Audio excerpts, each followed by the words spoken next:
Well, folks, welcome back to another edition of the Conservative Cat Show. I'm Kat, and this is the only show that isn't afraid to swat the fake narratives, pounce on the propaganda, and scratch up the lies coming out of Washington, your local city council, and Springfield. So we're going to get into it today. Mental health or mind control? Illinois is pushing a school screening. It was a bill that passed this last spring legislative session, and they're pushing mental health screenings for kids as young as third grade. We're going to break it all down here on Conservative Cat. CDL chaos, illegals, fraud, open border, trucking, this is a ticking time bomb. I don't know. We should really demand a full audit of the non-domicile CDL program here in the state of Illinois. There's something that happened in Florida, and they were giving illegals CDLs, and they were taking bribes. Allegedly, these DMV workers, over like 1,000 of them, they were giving illegals CDLs in exchange for bribes. Now, that happened here in the state of Illinois back in the 1990s. We're going to get to George Ryan and how this is a ticking time bomb rolling right towards Illinois, and we have to be proactive, and our legislators have to be proactive and demand an audit of this current system that we have, which is the non-domicile CDLs. So we'll get to that. Plus, I do want to hit on the Illinois Transit $770 million meltdown. This is where Democrats want to tax your delivery boxes, your Amazon boxes, instead of fixing this broken transit system in Chicago. We're going to get to all of it. And remember, this is an American Christian show, and we defend liberty here, truth, and common sense. And we're living in a world that's lost all of it. We live in a world where we don't have liberty, we don't have truth, we don't have common sense. And today, I did want to talk about Juneteenth. Today is June 19th, Juneteenth. And before Media Matters gets out there, or your DEI director, maybe this morning at work, starts foaming at the mouth, telling you all about Juneteenth, I want to get one thing straight about Juneteenth. Slavery, yes, before we get into the truth about Juneteenth, I want to be very clear. Slavery is evil. It's a stain, and thank God it ended. It ended with the Emancipation Proclamation, and I'm going to prove it. So what I will not do is I will not demand that freedom-loving Americans sit here and pretend that Juneteenth, this federally mandated feel-good festival, suddenly that sprang from the heavens, okay? I will not demand that we follow this as the new American Independence Day. I'm not going to do that. So you can stop it right now, DEI director at State Farm or whatever big corporation, insert big corporation you work for. Just insert it there into the blank. What are they pushing now? This is Juneteenth, and they're not really like celebrating freedom. What they're really trying to do is rewrite the definition of America's founding. They're trying to rewrite the definition of freedom with Juneteenth, and they're trying to replace the 4th of July with Juneteenth. That's what they're trying to do.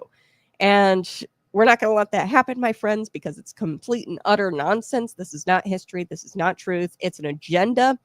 And this suddenly sprang from the heavens, this holiday. I don't know where it came from. We've never celebrated it before. Why? Because it's really just should be a paragraph in our history books, if that. It's not even really all that noteworthy for our history books. So let's unpack this. What is Juneteenth, really? So this marks June 19th, 1865, when Union General Gordon Granger arrived in Galveston, Texas, and announced that the Civil War was over and all the enslaved people in Texas were free. Here's the truth. The Emancipation Proclamation had already been issued 2.5 years earlier, okay, when President Lincoln was there, and this was in 1863. That was the Emancipation Proclamation. And slavery had already ended in most of the country before this little announcement in Texas. Now, We have to remember the time period. This is in the 1800s. Okay, there was no internet, there was no Twitter, there's no cable boxes. Okay, this was 1800s, 1865.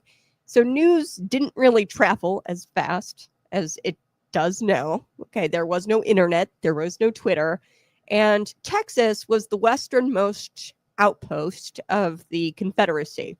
Okay, this was very far west for the Confederacy. And it took a while for the word to get there that the Emancipation Proclamation was a thing. So, is it an interesting moment in history? Sure. It's sort of interesting, not really. Maybe a paragraph in your high school textbook? Sure, whatever. A federal holiday? No. Okay, slavery was supposed to end. Now, news didn't travel for a couple of years, and we have to remember this was the west, very, very far west, the westernmost state of the Confederacy. And I don't think that this moment in history really warrants corporate mandates, mandatory diversity trainings, government offices being closed, HR lectures about white privilege. Okay, I don't think that it warrants any of that. The Emancipation Proclamation, sure. If we want to celebrate, so when was the Emancipation Proclamation? That was January 1st, 1863. Okay, if we want to celebrate that on January 1st, which is already New Year's, and we usually have that off anyway, if we want to celebrate the signing of the Emancipation Proclamation, I'd be all for that. Sure, whatever. Make that a federal holiday if it isn't already. And it's kind of dumb that Juneteenth is a federal holiday when the Emancipation Proclamation, I believe there's no federal holiday for that. That was when slavery actually ended.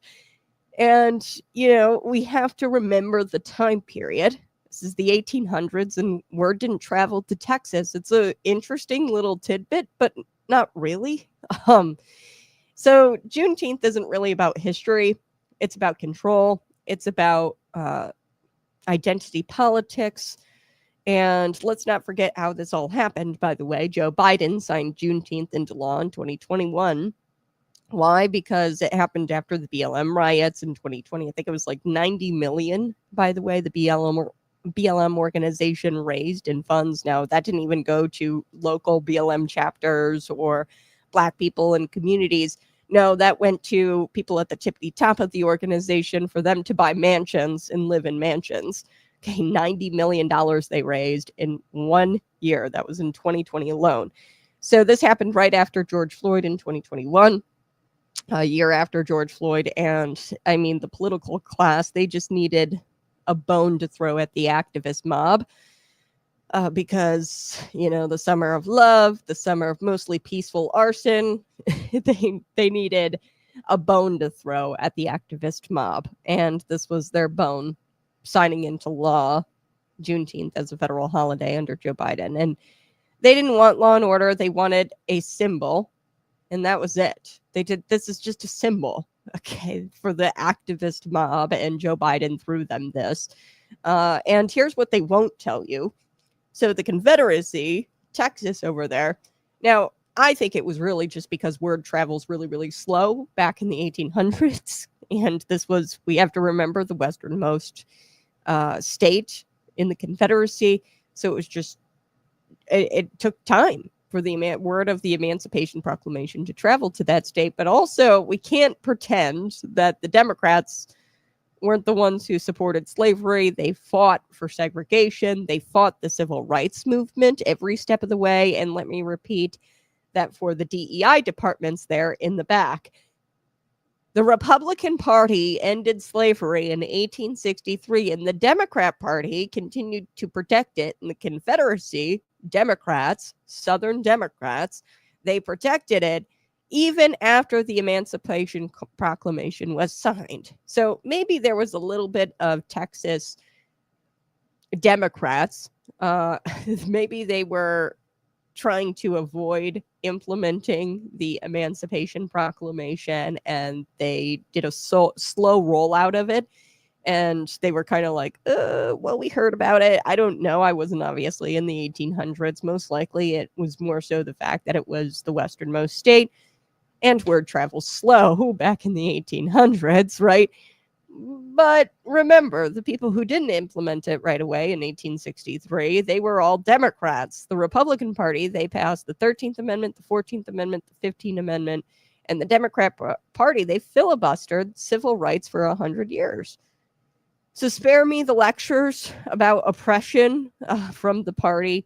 The lectures, okay, we really, DEI, if you want to do this correctly, DEI operatives, DEI directors there in the back, if you want to do this correctly, then you need to talk about Jim Crow. You need to talk about how the Democrat Party filibustered civil rights for 100 years. You need to talk about Lyndon Baines Johnson, LBJ. Quote, I looked this up, can't believe it.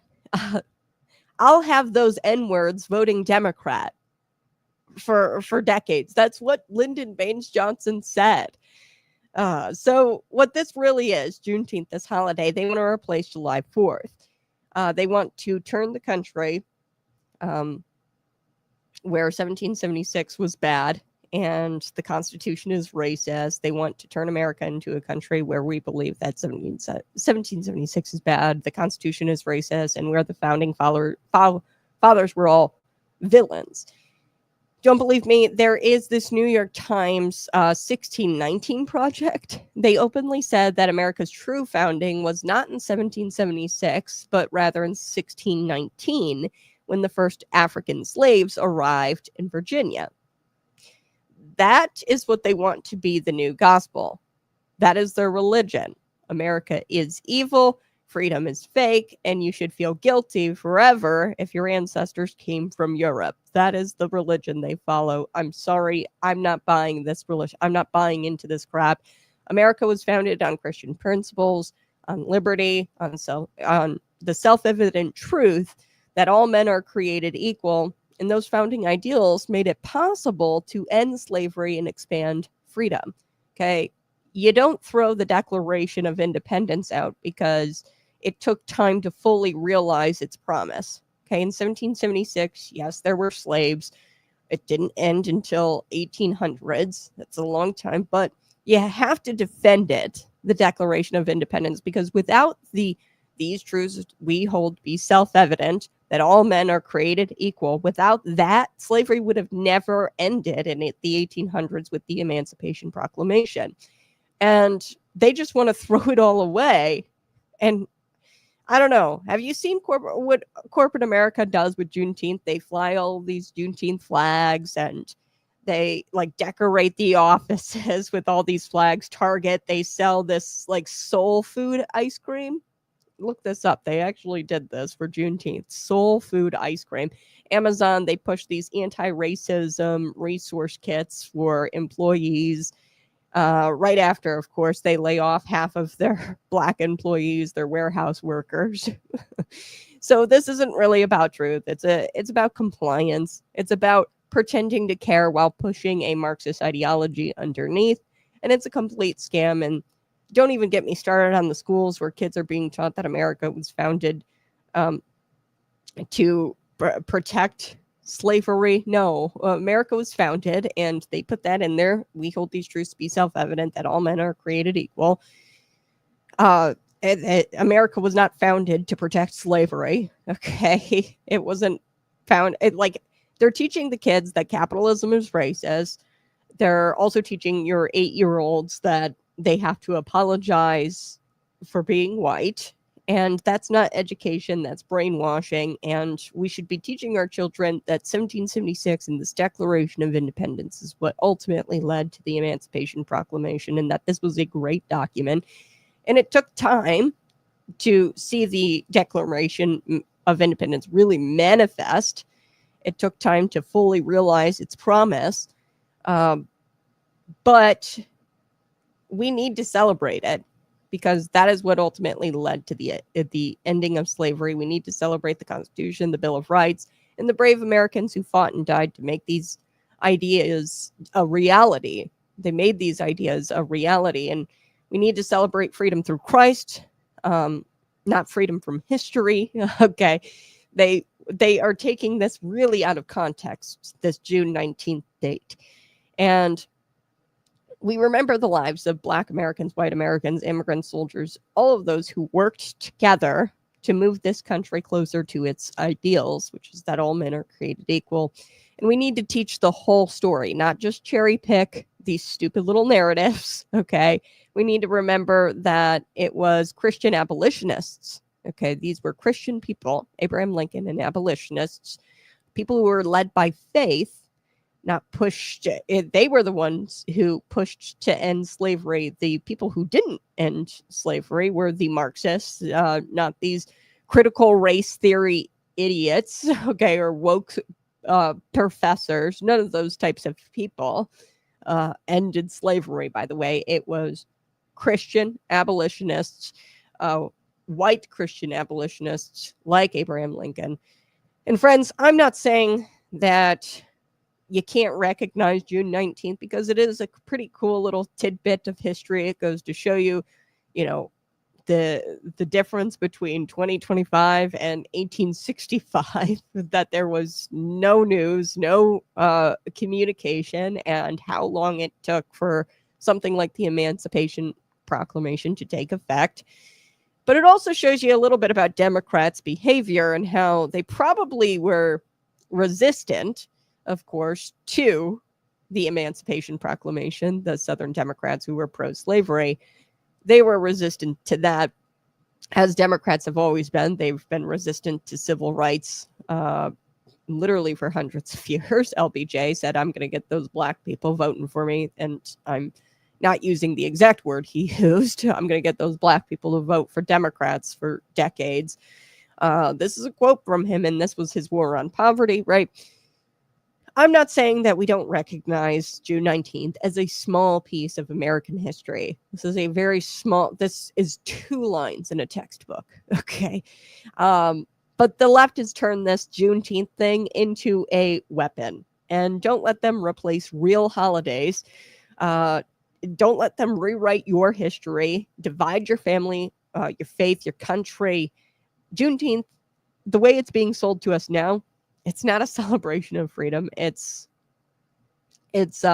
Marxist. And it's taking something that's completely out of context and celebrating it, and it's just rewriting history. So July 4th this year, fly the flag high, teach your kids the truth, tell your HR department to go blank themselves, because you don't need a lecture on how to be less white. You just don't. Okay? You need leaders who believe in liberty, not Marxist mythology. And that is what Juneteenth is really all about. It's Marxist mythology. And the rest of the show, I do want to have a chat about this mind control versus mental health thing. These are mental health screenings that they want to do here in the state of Illinois.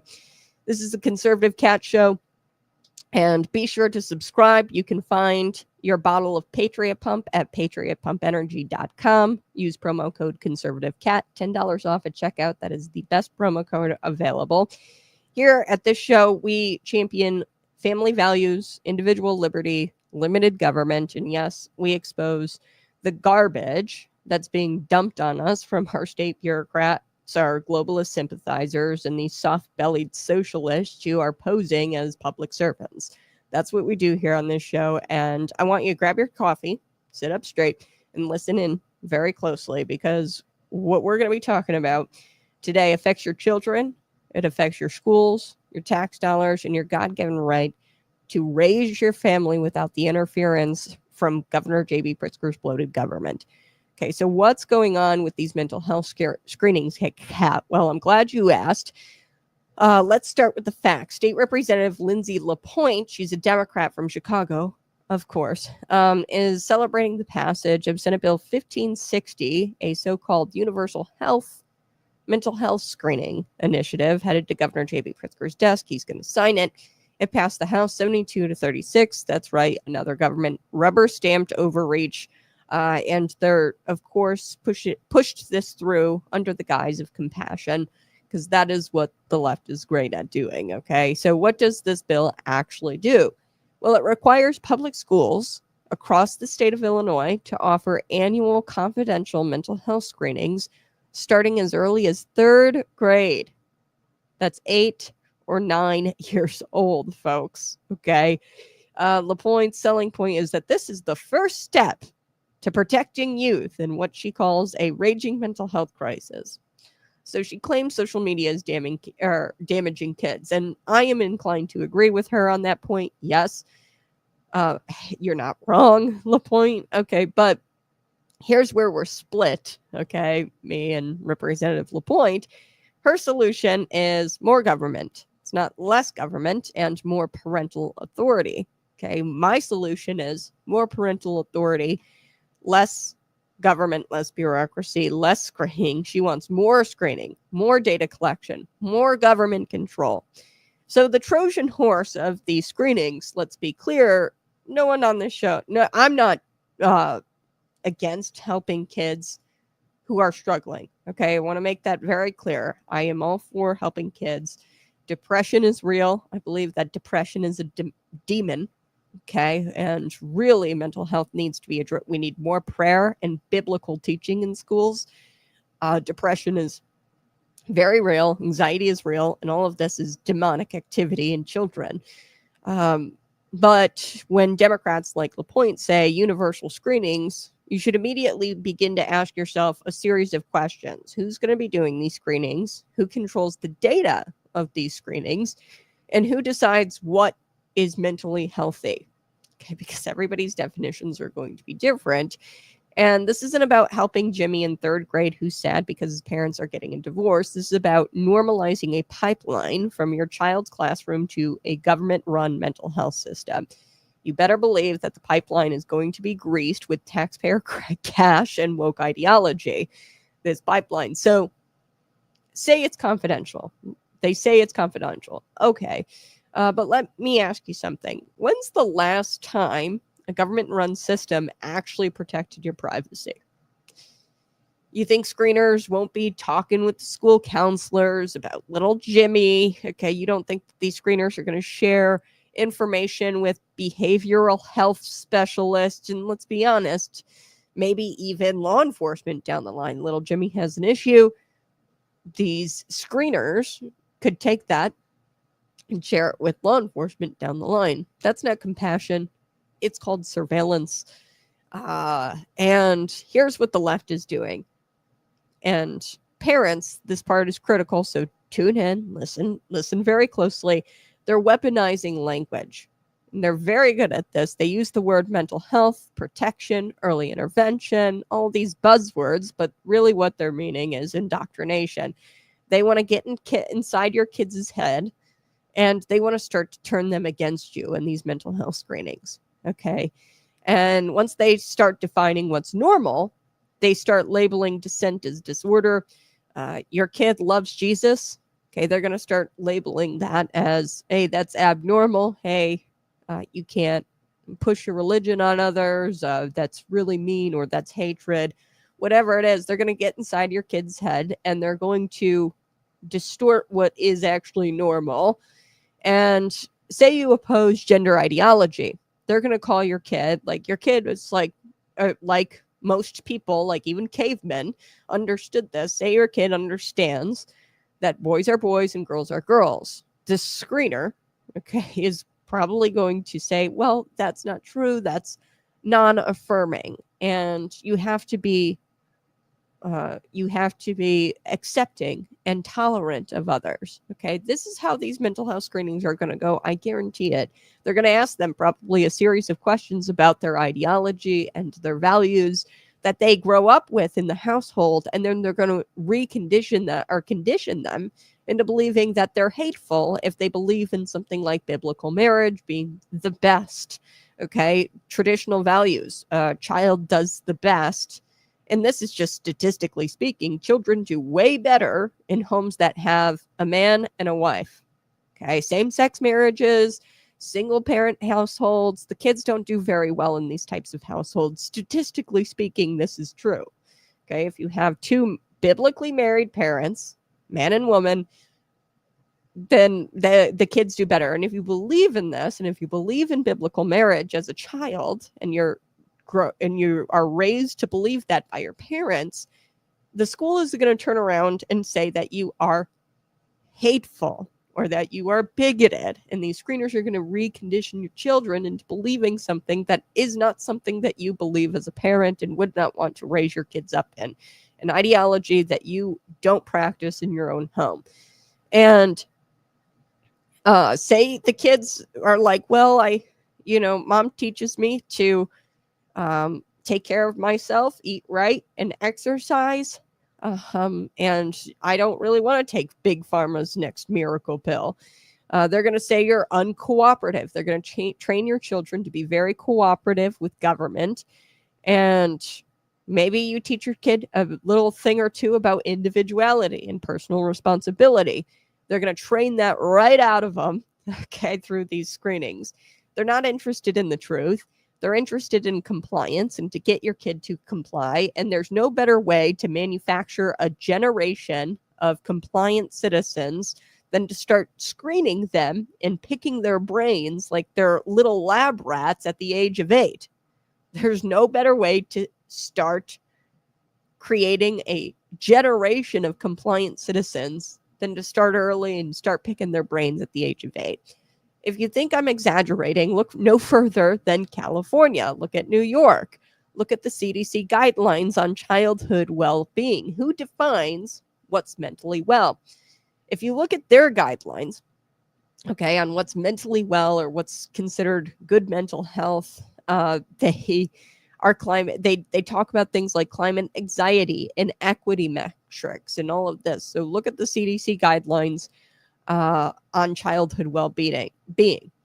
These are children who believe that they have an obligation to stop the climate change, right? They're going to try to condition them to be little activists, but also compliant with the government, to be activists really for the government, to be compliant to the government, and to also be activists for the government.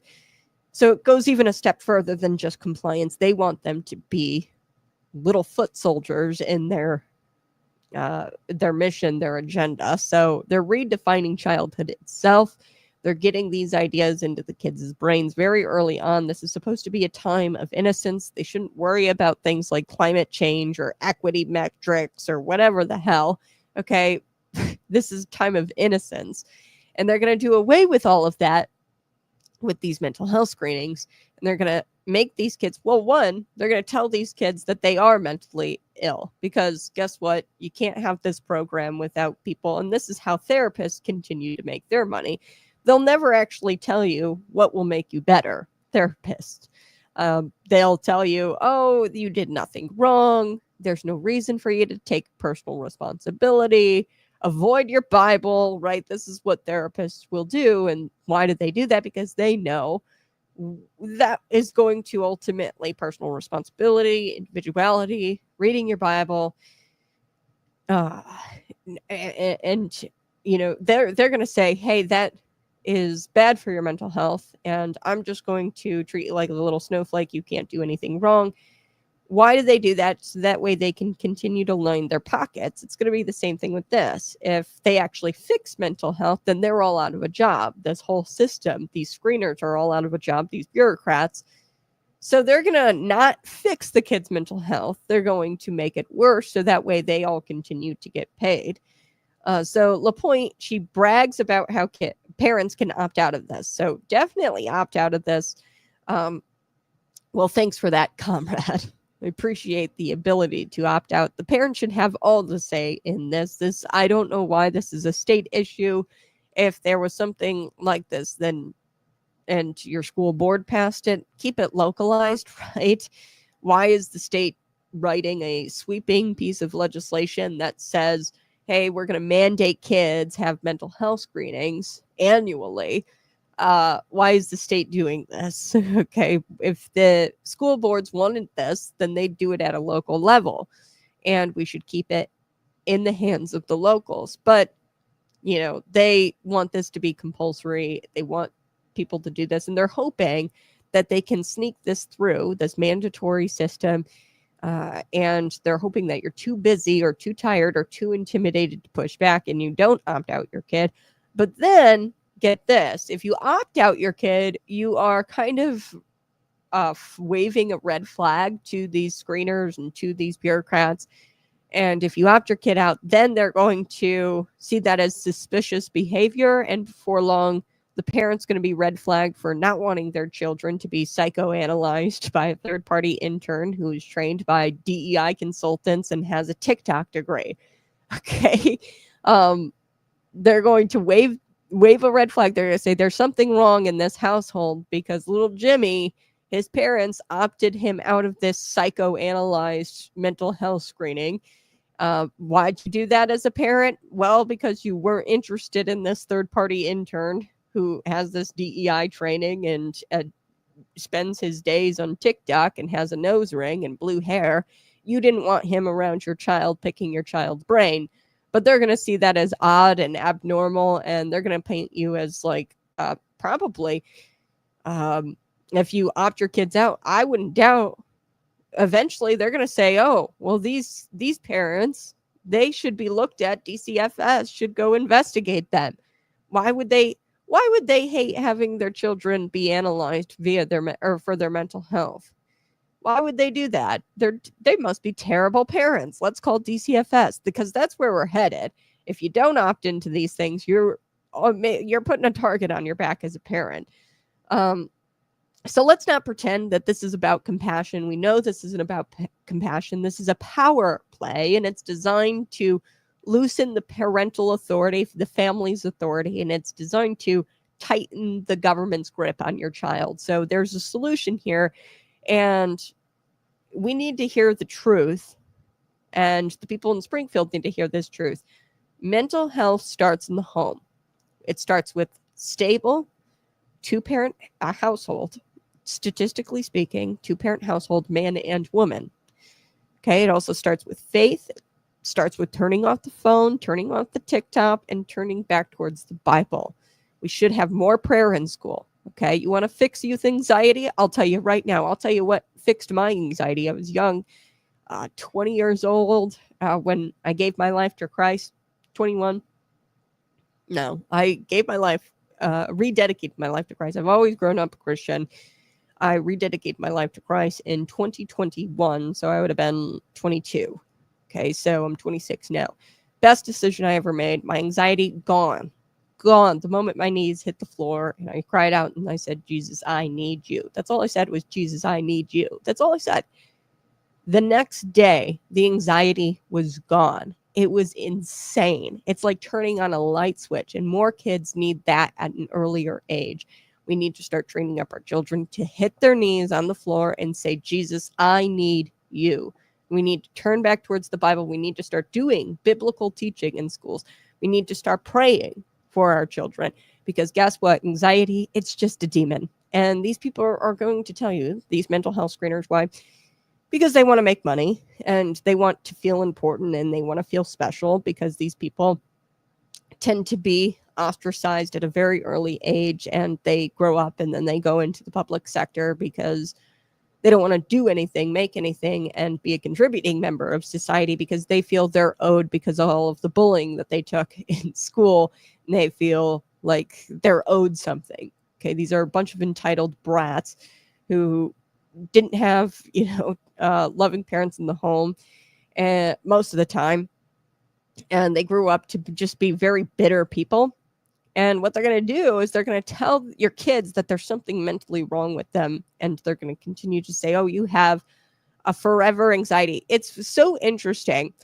I know of a leftist, and I was arguing with her. And every single time we argue on social media, she brings up something about her disability. She brings up something about, her sob story. And I get it. We all go through things. Okay. But that's the enemy. The enemy just tries to convince you that you're never going to get better and that you have this debilitating disease or defect and you will never get better, and that's just something you have to live with. No, I don't care what the hell it is. Jesus is bigger than that thing. Okay. And he can take it all away, take your anxiety away. And really, I just think a lot of this mental health issue is demonic activity in our children. And the moment you just hit your knees to the floor and cry out to Jesus for help, he's going to come and kick that demon's ass. Okay. So it starts with 2-parent household. Statistically, that's usually what helps children mentally. 2-parent household, and turning off the phone, turning back to the Bible. And we need to put prayer back in the schools. Okay. These places have no prayer. There's no talk of Jesus. No wonder the kids are full of anxiety. There's no protection for these kids. Prayer is protection. And, these are just progressives who have all of this psychobabble, and they will forever diagnose your child with some sort of debilitating disease. And, it's this weird thing that kids do and leftists do. It's like the Olympics for how disabled can I be? And it's really like, it's a very tragic thing that a lot of these progressives, psychiatrists or therapists or whatever the hell, they get it into their head that they will never get out of it. And the reason why they do that is so that way they keep a job, so they keep coming back. You want to stop bullying? Teach morals, not pronouns. Okay, that's how we stop bullying.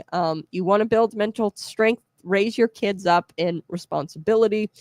And, we got to stop with the mental health therapy dogs and mental health awareness days and weeks and taking time off, oh, you need a mental health day, no, you are not your disease. You are not your mental health defect. Most of this is demonic activity and can be taken away in a second by the name of Jesus. And I'm telling you, if there was just one teacher in each of these schools that prayed over the entire student body, if there's just one, most of these kids would have a divine protection over their mental health. So let churches lead the mental health recovery.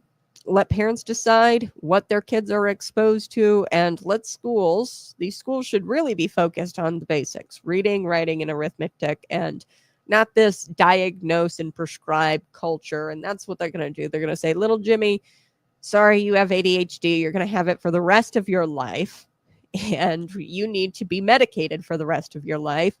And there's nothing you can do about it. But there is something you can do about it.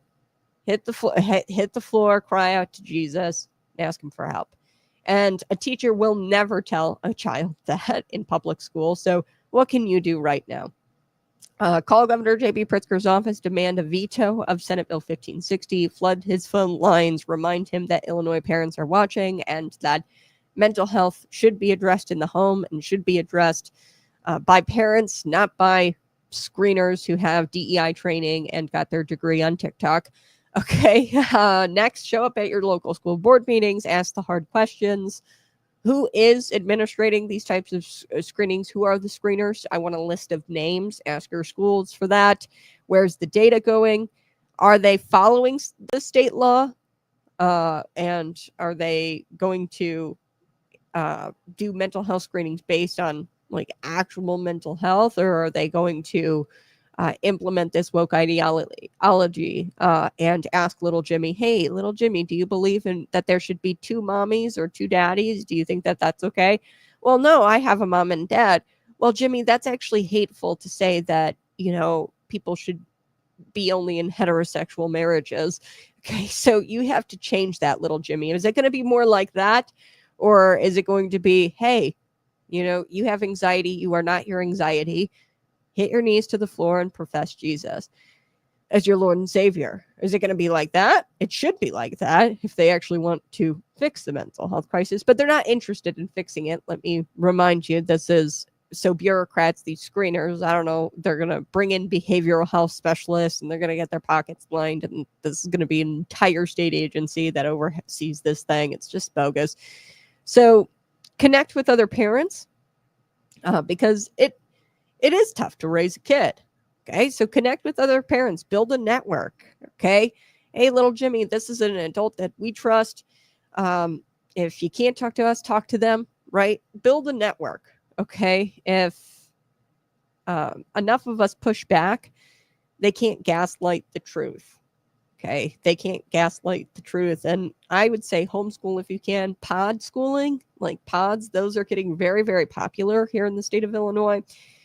So you connect with other adults that you trust and that have the same ideological values as you, Christians. And you get with them every week. You get on a schedule, get the kids. Hey, you're going to go to Sarah's house this week. She's going to teach you math, reading, and writing. You're going to come to my house. You're going to learn how to cook, balance checkbook, right? The things that, you might need. And you work with other parents, okay? Pod teaching, pod schooling, very, very popular. Public schools, sadly, no longer an option. I say that every week. That's enemy territory. And if we're going to win the culture war, we have to pull the kids out of enemy territory and we have to start taking responsibility. And I know that's going to ruffle some feathers because they're like, Janet, I promise you, you don't need your other car. Okay, you don't need 2 cars. You don't need the granite countertops. Sacrifice a little bit. It's worth it because we've got to train up our children our way, not the government's way. All right, let's get to a few other things. I got to take a quick break. I want to get to America's highways. Yes, because I think that this scandal is coming straight to Illinois. There was a massive CDL fraud scheme that was just uncovered in Florida, where DMV workers were selling driver's licenses, CDLs, commercial driver's licenses, to illegal immigrants with zero training, zero testing, zero business behind the wheel, okay, of a big rig of this huge 18-wheeler, okay? They've got no business behind the wheel. And they were selling these CDLs to the illegals via, bribes, and they were taking money. So a lot of people were arrested in Florida. This was a huge fraud scheme that was uncovered. In today's episode, I want to hit this because this isn't just about corrupt DMV employees. This is about national security, public safety, and the death of law and order. And it's all done in the name of political correctness. I think that Illinois is ripe for something like this to happen.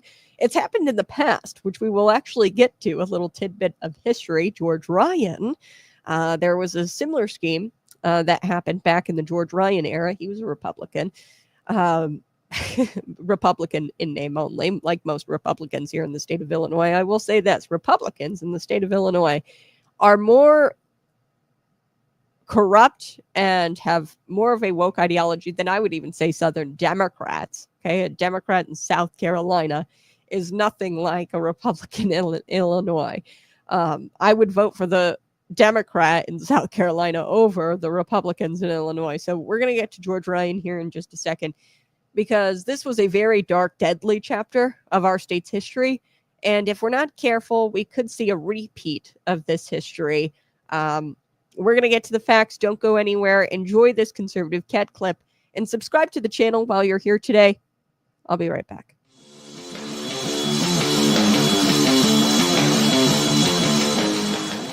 Welcome back to Conservative Cat Clips, the place where we claw through the globalist garbage and we land on the truth. I'm your host, Kat, and today we are putting a spotlight on the topic the elites don't want to really talk about it all. That is the Great American Tech Scam, and it is known as H-1B visa abuse.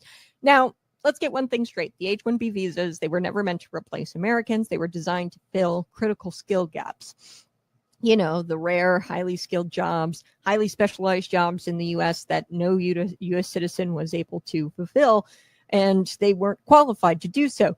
So surprise, surprise, big tech twisted the law into a legal loophole, and now they're using it to import cheap foreign labor and kick the American worker to the curb. Okay, so if you want the receipts, I'll talk the numbers if you want to. You want to talk numbers? The U.S. government issues 85,000 H-1B visas every year, and nearly 70% of them come from India, workers from India. And they're mostly in IT and software jobs. And here's the kicker. Most of them aren't PhDs. They're not geniuses. No. They're mid-level coders and tech support, and they're doing jobs that qualified Americans are getting laid off from. Companies like Infosys, Tata, foreign outsourcing companies, they have become H-1B recipients, okay? Farming out workers to places like Google, Amazon, Facebook, and they're pushing out the United States citizen who demands fair pay. The United States citizens, I'm not doing slave labor. And these companies like Infosys, they're foreign outsourcing giants, okay? And they've become top H-1B recipients, farming workers out to places. So they're the companies that get the workers, and then they give them to Google, Amazon, and Facebook. In fact, in a recent case, it shows this. Disney was training their own H-1B replacements before laying off the American workers. Yes, this is a recent case. That's not innovation, that's exploitation. So the American worker was quite literally training their worker, like their replacement. And Infosys and Tata, these foreign outsourcing giants, they supply these companies like Google, Amazon, and Facebook with the cheap labor. It's kind of like human trafficking, if you ask me. Like legal human trafficking, the state-sanctioned human trafficking. And guess what? These visas are renewable for up to 6 years. So they lead to green cards, which means these jobs aren't temporary at all. So they're not just temporarily doing cheap labor here. They are quite literally being outsourced, these American workers. Don't even get me started on the wages. H-1B workers are often paid 20% or 40% less, anywhere between 20 to 40% less than the American counterpart. Why? Because these companies aren't hiring for skill. They're hiring for savings. That's what it is. And the real victims here are the American class, middle class, the American worker, especially in STEM. They went to college, they want these jobs, and now they lose everything. They took out all these loans and they lose their job, and now they're told, sorry, we got to give your job to someone cheaper from overseas, and we're going to call it diversity. That's what they're doing in these big tech jobs, Google, Facebook, Amazon. And where's the government? Half asleep and bought off, because these H-1B abusers, they have got armies of lobbyists in Washington, D.C., and they are pushing this to increase the cap every year of how many H-1B visa workers can be awarded their visas. So I said it was 85,000 a year. Well, they've got these lobbyists like your Infosys, your your giants, your H-1B visas, these foreign outsourcing company giants. They're down in Washington, D.C., and they are lobbying, and they are pushing to increase this cap from 85,000 every year to more and more and more. And they're claiming there's a worker shortage. No, honey, there's a wage shortage. There's a big difference. This is Kat signing off, conservative Kat Clips. Here's the truth. Hiring foreign labor at the expense of the American workers and innovation, it's betrayal, it's treason, and it's business. It's betrayal in a business suit. That's what it is. It's just a straight up it's time to cap the scam. It's time to get rid of the scam, put American talent first, and this country needs to stop outsourcing its own people. It's been Conservative Kat Clips. Hey, good morning. This is Conservative Kat. I'm so glad that you've joined. Go ahead, smash that like button, share this out, tell one person about Conservative Kat, and subscribe to the channel. That really helps me out. Now, this is a massive fraud scheme that was uncovered today. Oh boy, we're slamming the brakes on one of the most dangerous scandals rolling across America's highways. And yes, I think that it's coming straight for Illinois.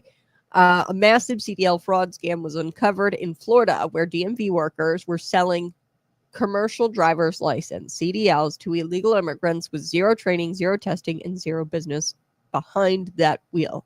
Okay, these illegal immigrants have got zero business behind the wheel, and now all eyes are on Illinois. This episode isn't just about corrupt DMV employees. I want to make it clear that this is about national security, public safety, and the death of law and order in the name of political correctness.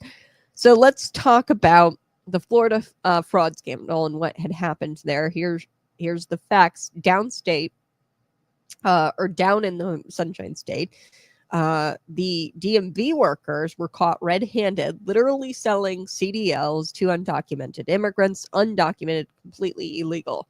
Okay, no work visas, no like temporary visa, nothing like that. No test, no training, no English fluency.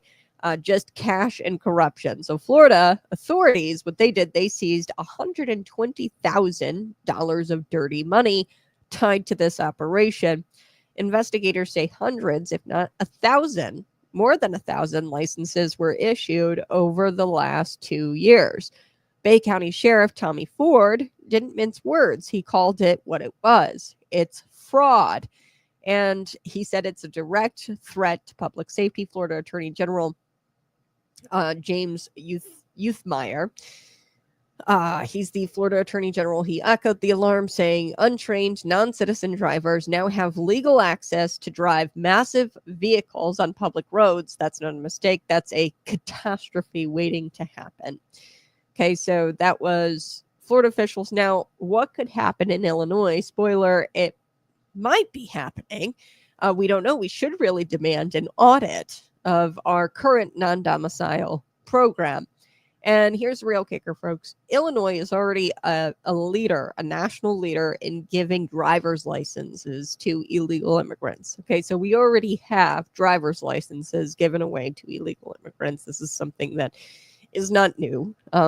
Undocumented immigrants here in the state of Illinois can go get their licenses. Okay, they can go get a driver's license. Same thing for Minnesota. The Secretary of State says they follow federal rules, according to the Center Square. All applicants go through proper training. Okay, so all applicants go through proper training. This is what the Illinois Secretary of State said. Yeah, okay. Here's what Illinois Representative Adam Niemerg says. He's sounding the alarm. He's worried that our system, which allows for non-domicile CDLs, I'll get to what that means here in a second, is ripe for abuse, as Florida's was. And let me tell you, they didn't even have a non-domicile program, I'm pretty sure, in Florida. So we have this type of program, and I think that it could be very ripe for abuse. And I think that he's got a right to be worried. I think that people have a right to be worried about this sort of thing. Why? Because when your state is already handing out regular driver's licenses to illegal immigrants, when your government bends over backwards, obviously, for non-citizens, you've got a Secretary of State, obviously more concerned with political optics over, DMV efficiency. Just ask anybody who goes to the DMV. It's like you got to bring your umbilical cord if you want to renew your license. It's a mess. And they've got this new thing now. A lot of people are upset about it, where you have to go online and you have to get an appointment prior to going in person. My DMV doesn't follow that rule. In Lincoln, Illinois, it's a great DMV. It's a very small town. But most DMVs you go to, you have to get an appointment ahead of time. And even then, if you schedule an appointment ahead of time, they can turn you away saying that they're too busy. This happens all of the time. And I think the Secretary of State, Alexi Janulius, is far more concerned with this book is gay. What are some other titles? Gay books, quite literally, being in our schools. I think that they're way more concerned about political optics and the woke ideology than they are about, their actual damn job. So anyway, with this CDL thing, I think that the non-domicile CDL program, obviously ripe for abuse. And by the way, the Illinois DMV has already had a scandal like this in the past. Let's not forget the licenses for bribes scheme back when George Ryan was Secretary of State / governor. This was very deadly back then. And we're playing with the same fire now with this non-domicile program, with the bending over backwards for non-citizens, giving them free health care, right? Spending $63 million for one immigration nonprofit organization. This was the Illinois Coalition for Refugee Rights. They spent in 7 months $63 million on this organization that specializes in legal aid for illegal immigrants, by the way, to avoid deportation. Sorry, excuse me. George Ryan. This was a very dark, deadly chapter of our state's history, and we can't forget it. We should be doing regular audits of the CDL program. This was a CDL bribery scandal, otherwise known as Operation Safe Road. okay, which was anything but safe. This was an actual thing that happened during George Ryan's era. George Ryan, Republican by name, machine politician by game. He served as the Illinois Secretary of State in the 90s before conning his way into the governor's mansion, and he was supposed to be protecting the public. His office was actually selling commercial driver's licenses for cold hard cash. That's right. Pay a bribe, get a CDL, no training, no qualifications, just money. And that was super shady, but it was also deadly because in 1994, a family van exploded into flames after a horrific crash with a semi truck. 6 children were burned alive. The driver of the semi was a guy who bought a license through George Ryan's corrupt system. Okay, so what did Ryan do? He didn't fix it. He buried it. He shut down. He's gone now, by the way. I think he recently died, actually, George Ryan. He buried it. He didn't fix it. He shut down internal investigations. He fired whistleblowers. He stuffed his campaign fund with blood money. Okay, so in 2006, Ryan was finally convicted of racketeering, bribery, extortion, and tax fraud, you name it. And he served over 5 years in federal prison, and 75 other cronies were convicted in the fallout. So this already had happened in Illinois. Folks, this wasn't just corruption. It was state-sponsored carnage. This was a nightmare. So when someone in Springfield tells you, trust the system, don't worry. Remember the George Ryan scandal, okay? Now, let's put a pause on this and break down the bureaucratic garbage of the term non-domiciled CDL. Sounds technical, right? Sounds official. Really what this means, all it means is that you're not a citizen, you don't live here permanently, but we're going to give you a driver's license to drive a 18-wheeler anyway. Now, there are requirements you have to abide by in order to get a non-domiciled CDL. You need employment, obviously, authorization documents. You have to be legally here through some sort of work visa. The Secretary of State says that's legal under federal law if an immigrant has the documents and if they complete training. Okay, so here's the problem. Who's verifying these documents? Who's checking the training? Okay, and let me ask you this. If it happened in Florida, for 2 years under the noses of the state and federal regulators, what makes you think that it isn't happening in Illinois right now? I think it could. I don't know. We'll have to see. And I really hope that state legislators push for an audit. Let me get to a little bit of the press conference. This is the Florida press conference where they talked about this driver's license scheme being busted here. To arrest 5 additional individuals who are acting as brokers running local businesses that claim to assist with immigration paperwork, but instead arranged illegal transactions and funneled aliens from as far away as Miami to obtain licenses fraudulently. Let me be clear that putting untested, unqualified drivers, especially those with commercial licenses, on our roads is an unacceptable risk to every family in this state. These licenses were essentially sold, not earned. That means we have individuals on the road, possibly operating tractor trailers, who never demonstrated the basic skills to do so safely. It's not a paperwork issue. It's a direct threat to highway safety and a betrayal of the public trust. The scope of this investigation: yesterday we seized over $120,000 in illicit proceeds tied to this operation. Evidence suggests that hundreds, if not more than 1,000 fraudulent driver's licenses were issued as part of this scheme. It's been ongoing for over 2 years, and this investigation is continuing to be ongoing and will expand statewide as we work to identify those who receive licenses illegally and hold all parties accountable. Each license issued could result in felony criminal charges for the license holder, and our investigation will be expanded by our state partners to hold these individuals accountable. A search warrant was executed yesterday at a business in Callaway called Cubamax, which is involved in processing immigration documents. Okay, so I wanted to play some of that. I hope you heard it. It was a little quiet, but the integrity here of Illinois is pretty much bankrupt. The trust is already bankrupt here in Illinois, and the question here is enforcement.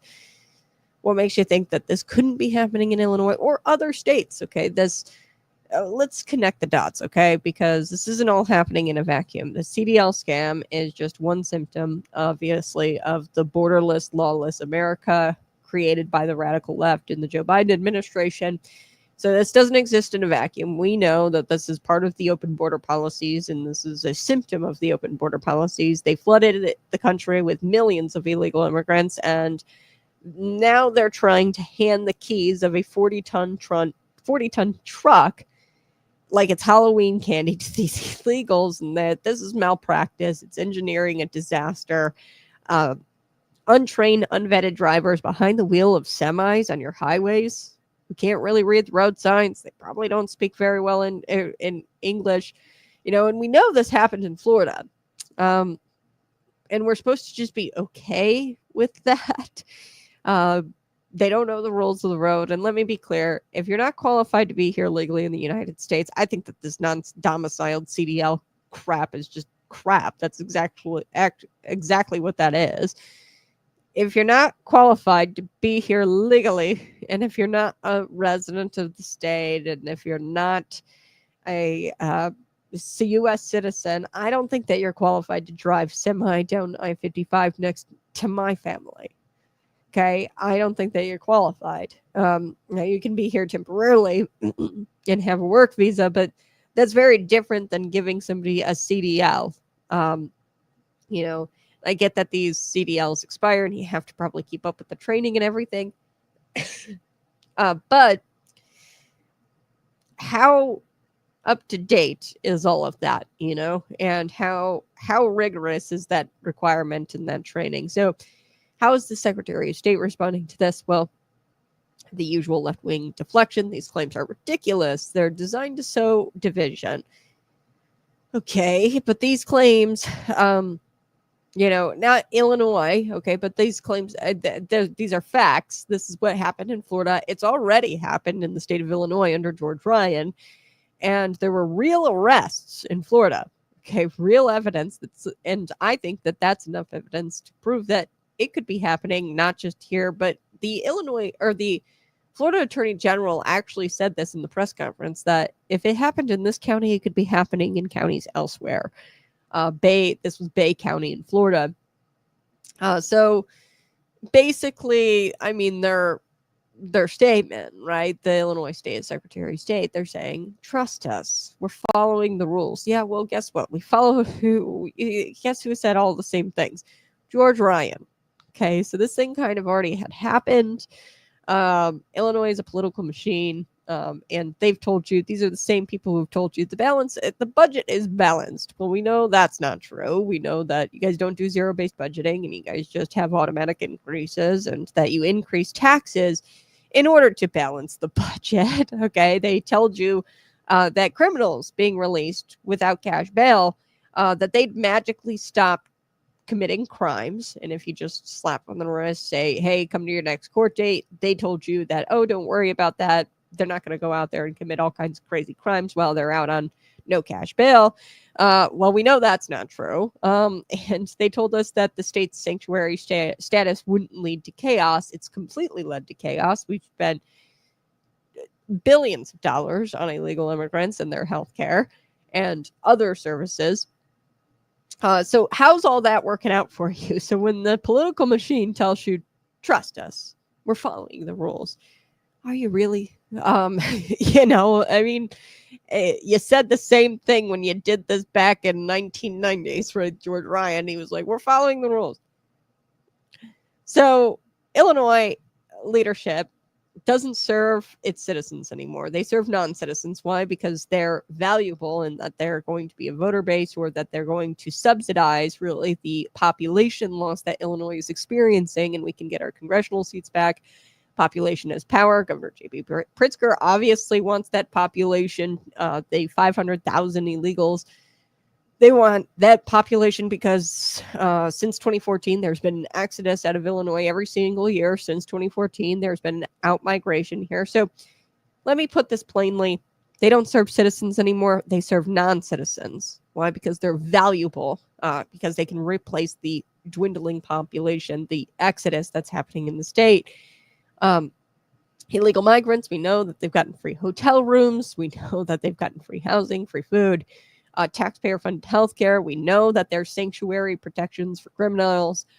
We know that, things like the Trust Act prohibit law enforcement from communicating with ICE agents and with federal authorities.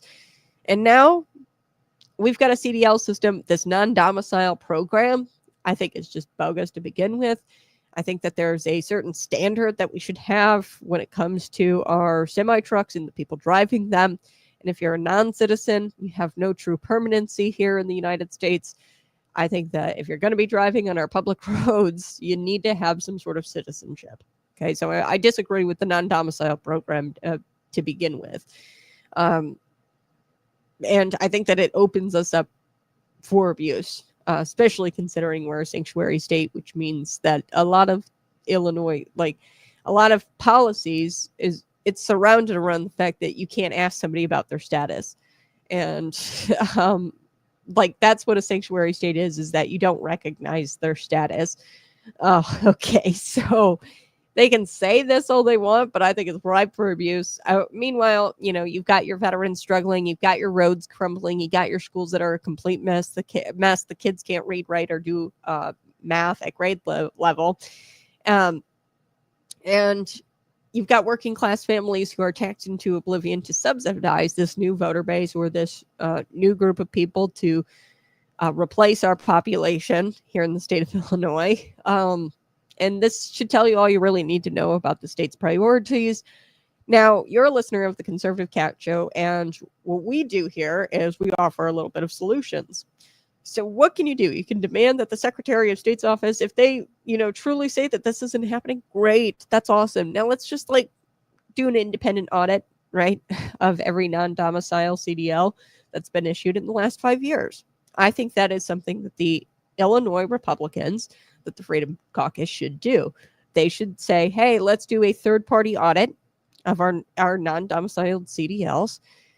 Let's see how many of them have been issued in the last 5 years, and let's check back and see if those people actually have work authorization forms, and if they have a non-expired CDL, non-domicile CDL, and if they're still driving, and if those drivers are in fact do in fact have the correct employment authorization documentation. This should not be an issue. This is not something that is they should be welcoming of government transparency. An audit, let's just do it, because we saw what happened in Florida. We should be conducting audits regularly. Let's do an audit of, the CDL, non-domicile CDLs that have been issued in the last 5 years. Very simple. It shouldn't be a big deal if they're, not hiding anything, right? Let's ask your state rep, especially if they're Republicans, to do oversight hearings and look into the CDL fraud risk here in the state of Illinois. Florida did it after the fact, after they uncovered this big scheme, this CDL scheme. They did it after. We should be more proactive. We should be doing oversight hearings, and we should be looking into the CDL fraud risk, how we can combat that. Are our DMV workers going through proper training, ethical training, make them aware of the law, make them aware that these non-domicile, you have to have so many employment documentation. And, I think that there's no problem with doing a quick oversight hearing, doing some audits, being proactive about this thing rather than waiting to see how many people we have to arrest for issuing CDLs to illegal immigrants. Okay. I'd rather not have that stain, okay, in the state of Illinois. They already had it in Florida. Let's be more proactive. We should be talking with our neighbors about this issue, talking about it with our small groups, our Bible studies, our churches. This shouldn't be a partisan issue. This is an issue about safety. People need to speak English in order to drive a semi. Okay, that should be a number one requirement. Okay, they got to be able to read the road signs. They got to be going through these trainings. This is not a partisan issue. We should call attention to the fact that this has also happened in the state of Illinois back in the 90s under George Ryan. This whole bribery scheme for CDL licenses, and they were just selling the CDL licenses to people who weren't qualified, not necessarily illegal immigrants. And we really need to stop electing politicians who care more about illegal immigrants than the legal citizens. Okay, so that's my red line. Do you care more about citizenry? Do you care about the oath that you take to your citizenry? Or do you care more about the illegal immigrants who are purposefully being, I think, funneled into sanctuary states to subsidize their outmigration? All right.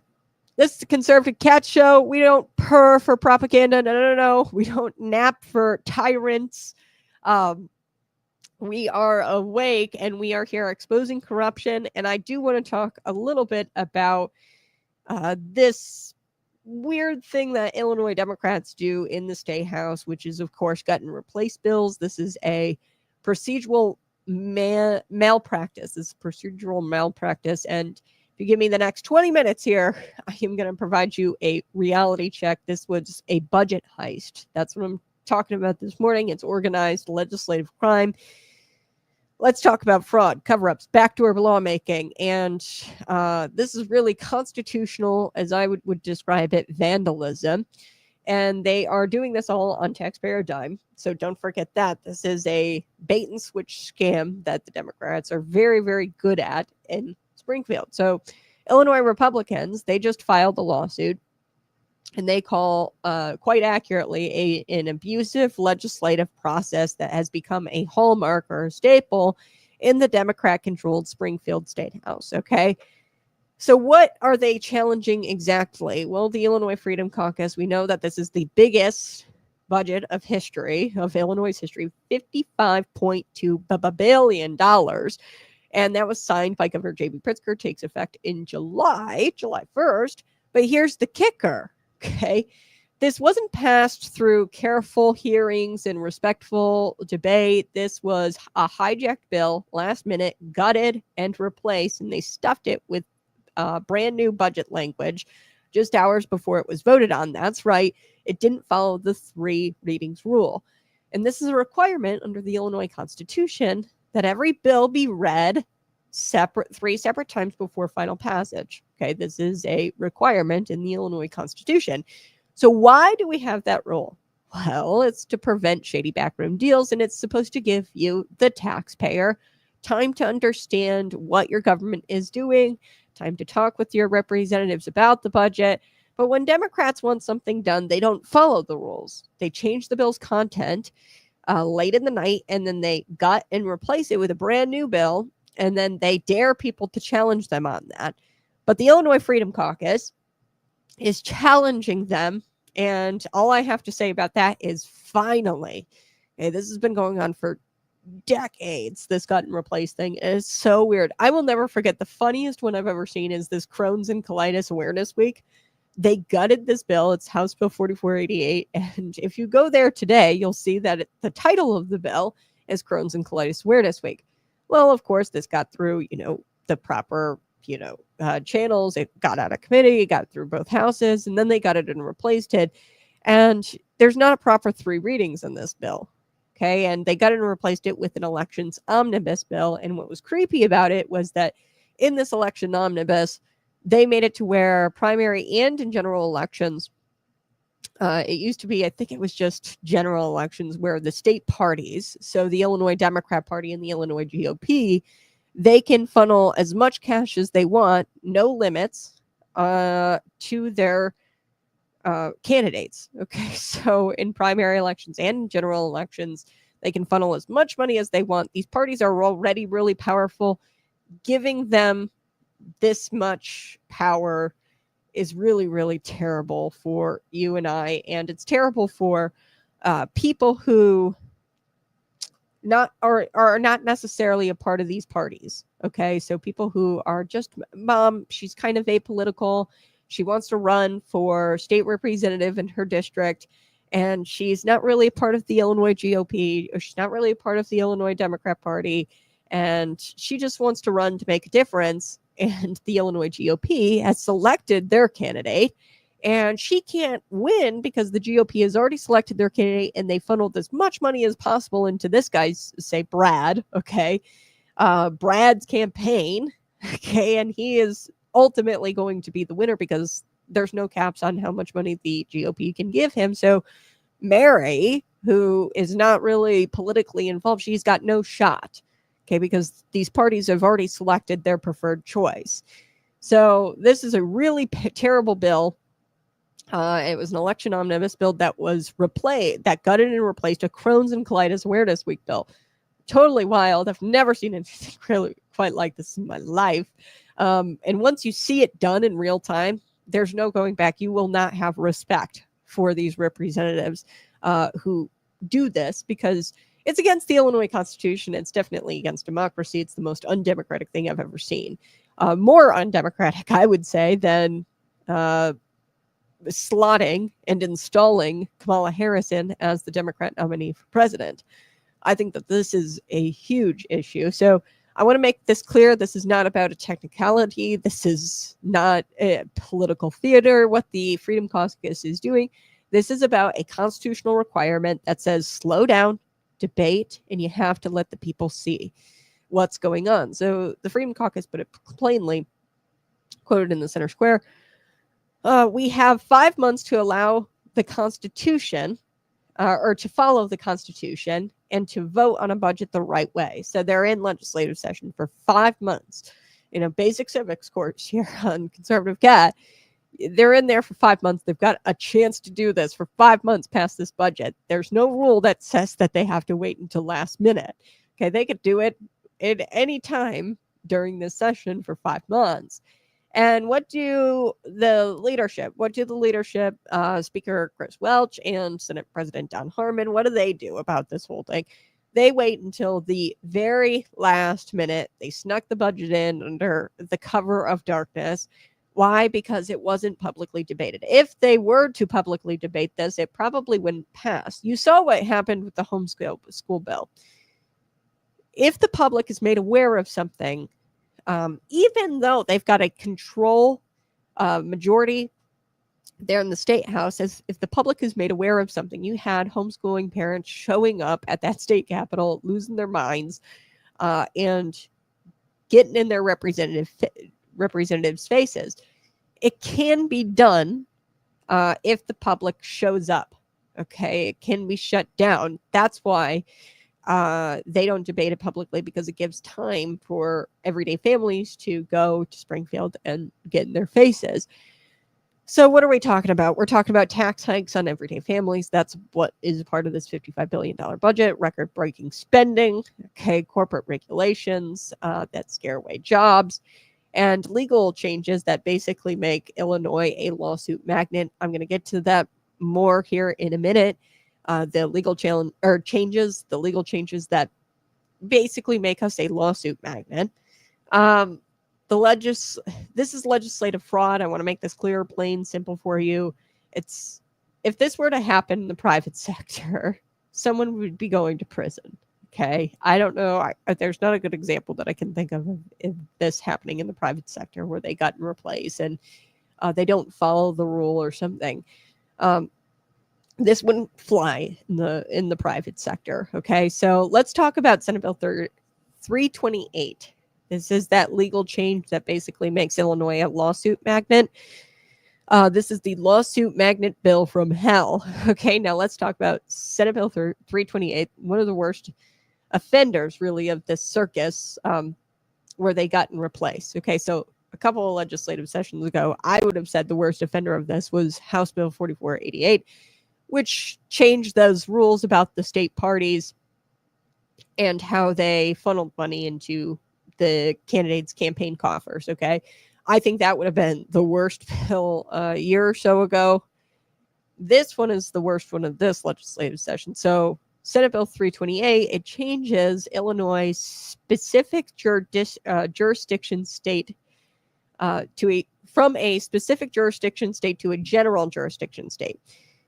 Now, I know that's legal jargon, so let me break that down for you. Right now, if you want to sue a company in Illinois, that company usually has to have a meaningful presence here in the state of Illinois. That's what's called specific jurisdiction. Now, 328 blows that all up, and you can sue almost any out-of-state business here in the state of Illinois just because. So, translation, Illinois is going to become the lawsuit capital of the Midwest.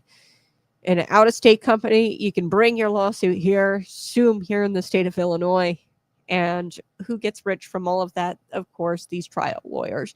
Frivolous lawsuits. The American Tort Reform Association called it one of the worst bills of the year, saying it'll lead to frivolous lawsuits, sky-high insurance premiums.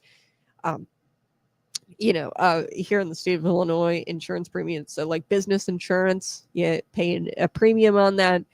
If you can get sued here in the state of Illinois, you're going to be paying a high premium because there's more risk as a business owner because you get sued for whatever, right? And what's ultimately going to wind up happening here is businesses are going to leave the state. So the bill wasn't debated properly, much like the budget. Okay, the Illinois Freedom Caucus is suing over that. It doesn't explain it to there was no time to explain this bill, Senate Bill 328, to the people. It was shoved through using the same 3 reading scam that they used for the budget. Okay, so this is the same thing. Republican Representative Travis Weaver, he said it best. He said, quote, and out of the center square, "It's stealing for sport and self-advancement." So this is what Illinois politics has become. It's a twisted game of power, and the rules don't apply to the politicians. Okay, so I'm going to take a quick break. We're going to come right back. Got to hear a word from our sponsor, Patriot Pump Energy. Go to patriotpumpenergy.com. Buy your Patriot Pump bottle today. I've got mine right up there on the shelf.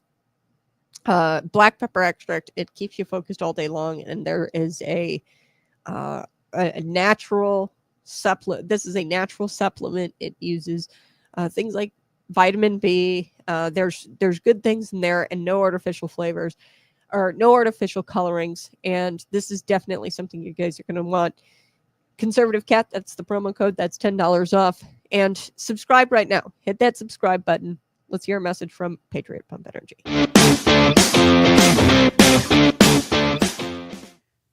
You ever tried to explain your faith to someone who doesn't get it? Like you're speaking a different language? Peter knew that tension. He told believers to live such good lives among the pagans that even if they accused them of doing wrong, they'd see their lives and end up glorifying God. Translation: let your life preach louder than your lips. It's not weakness. That's warfare. You don't always need a microphone. You need integrity. You need consistency. You need to grind with grit and grace when no one's cheering.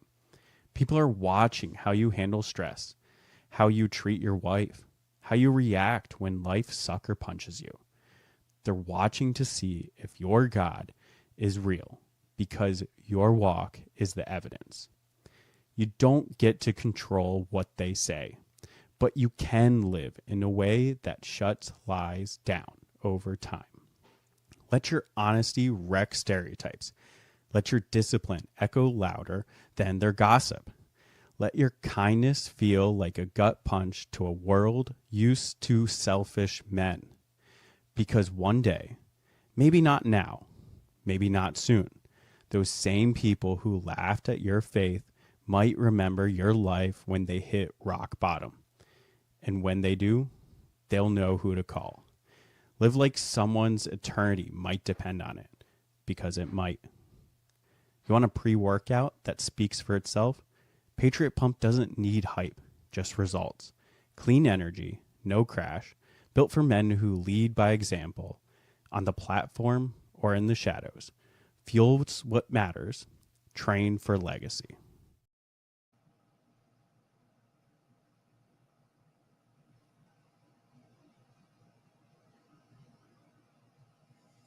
Hey, good morning. I appreciate you being here. Sorry about that. Checking for updates.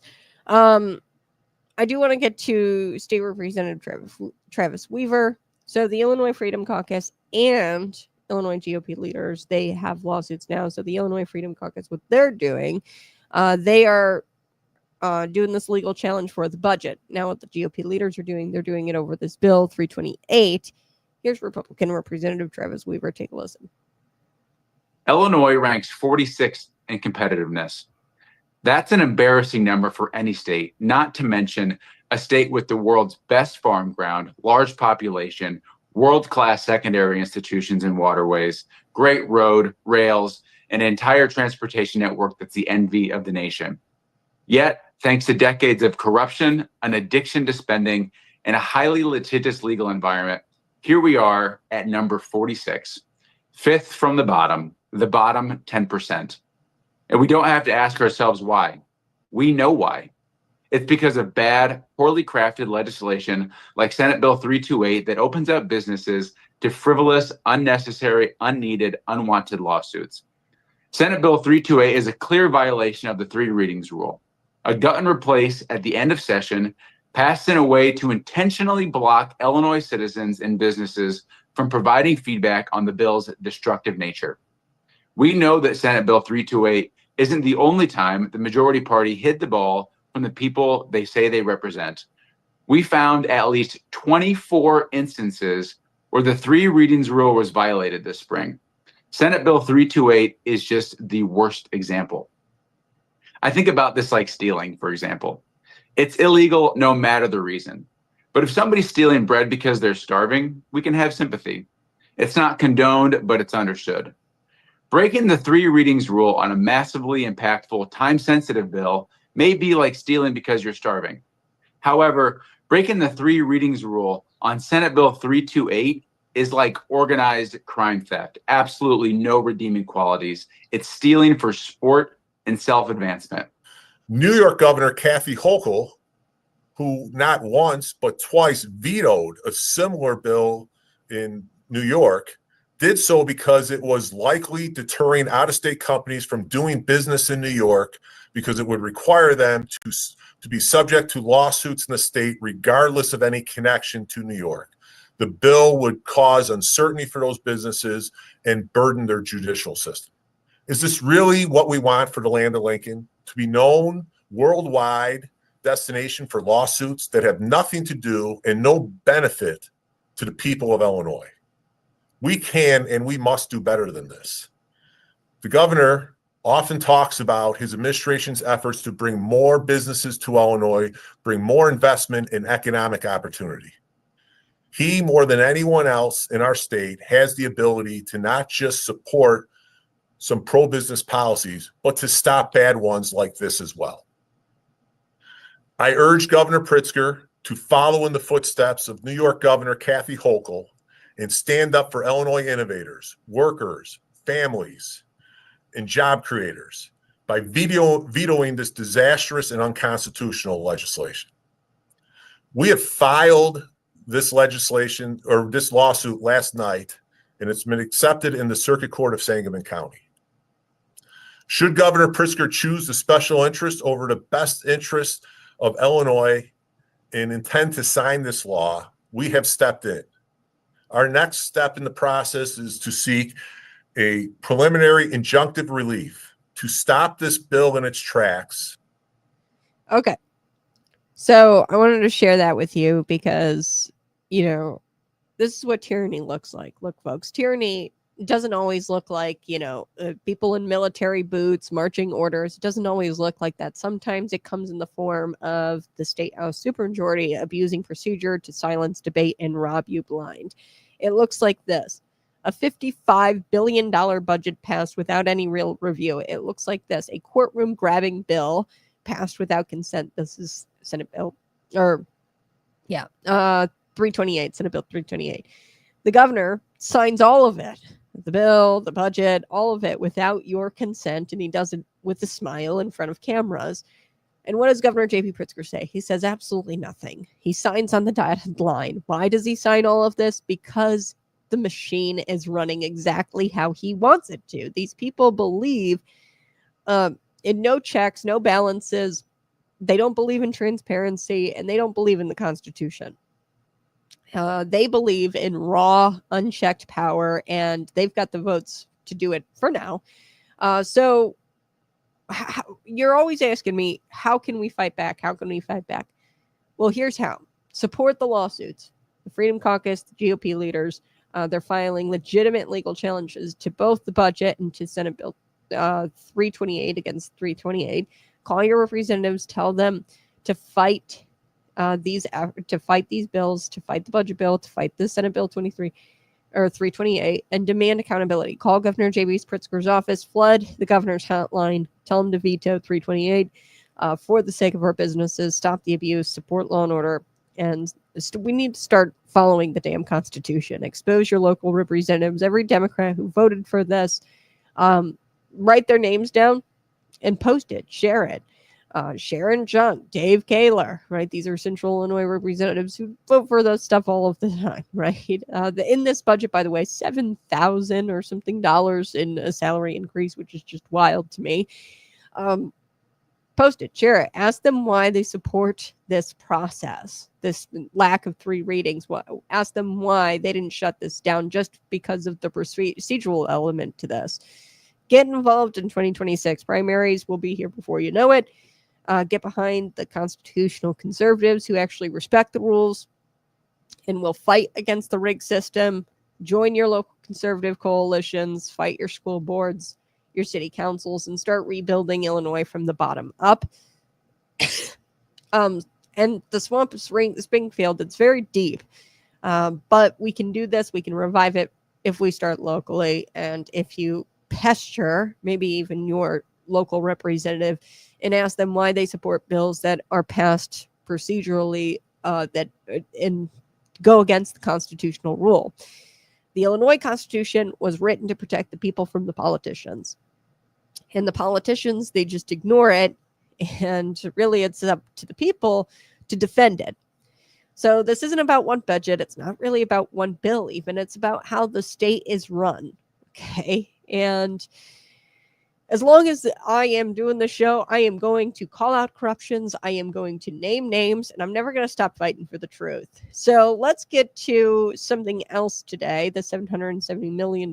We've been covering this at length. This is a disaster barreling towards, Illinois' public transit system and how your Amazon orders are now going to be taxed. There's going to be a delivery fee, and this is the next tax on the chopping block. They're going to implement, and it's to address the $770 million shortfall, I guess. This is Illinois Regional Transit Agency, CTA, Metro Pace. I looked into Connect Transit, which is a similar, so this isn't Bloomington Normal. I couldn't believe how much funding these people get. It's close to $4 million a year. Like, that's insane, especially considering when you look at the people on the buses. There's rarely anybody on these buses. I've always looked inside of these buses traveling around. I've always seen like 2 people on them. Okay. So, we're talking about the Chicago Metro system here, CTA, Metro, and Pace today, but I think just public transit in general is just dated. Okay. It's just a dated thing. And we no longer live in a time where you're traveling and you're commuting into work via the train, via the bus, in a 3-piece suit. That's not the way it goes anymore. This isn't 1978. Okay. Now their funding is about ready to dry up. And how did we get here? It's very simple. The bureaucrats have been burning through their federal COVID dollars, okay, like it's monopoly money. And they keep these zombie train routes running and the union contracts fat and happy. And there's zero reform, zero accountability. And now that the federal gravy train is running dry and it's running out, people have their hands out. It's like entitled teenagers asking for money to go shop with their friends. Okay, so they are trying to shake down the taxpayers in the state, downstate, Central Illinois, to keep this bloated transit empire chugging along. And it's not just, I want to be clear, Connect Transit, I haven't looked in, they might have a budget shortfall. I wouldn't be shocked if they did, because it's just unsustainable. Nobody really rides public transit. I mean, really what this is, public transit anymore, especially I think more so in Central Illinois, it's not people commuting to work. Okay. These are people who are going onto the bus because they're homeless and they've got nowhere else to go. So they're going onto the bus. And the most I've ever seen on a bus, I'm not kidding you, like 2 or 3 at one time. Okay. These are ginormous buses. And the same goes for Chicago. People tell me, it might be used slightly more than that of a Central Illinois community, like Bloomington Normal.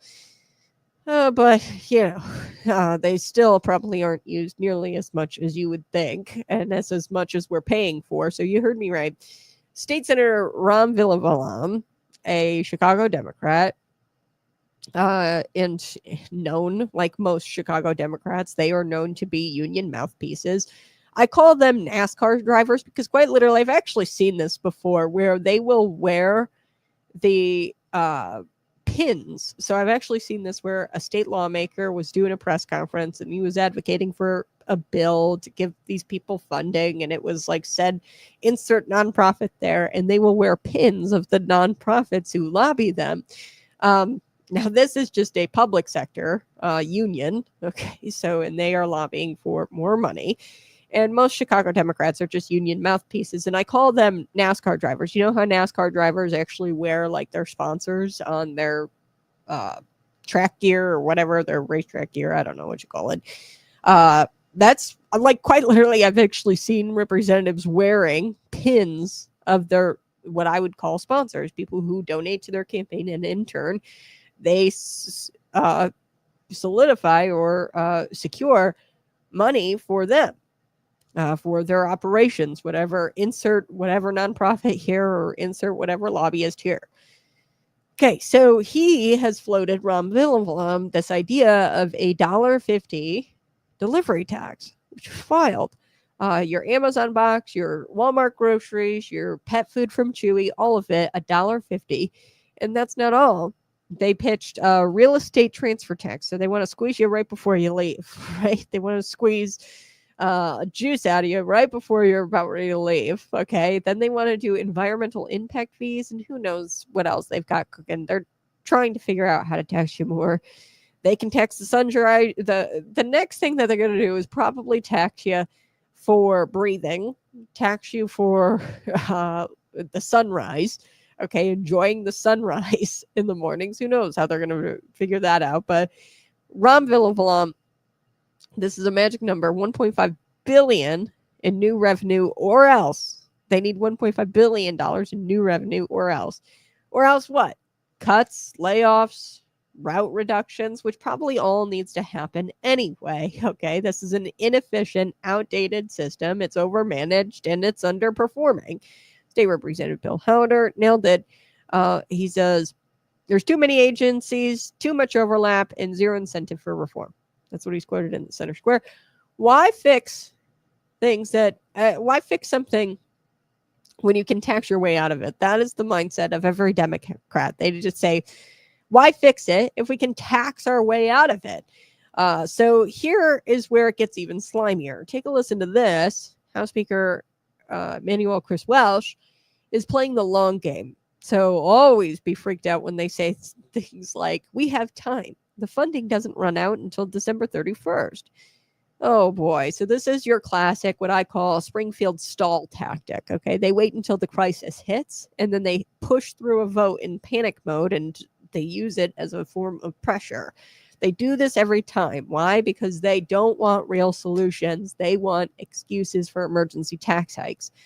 Okay. So if they didn't move on this in the spring. If they had moved on this in the spring, they'd have to justify how they're using that $1.50. They'd have to justify every single dollar that they were taking from you. Now, if they wait until the fall, they can say, oh, we have no choice, and it's going to address this budget shortfall that we have right now.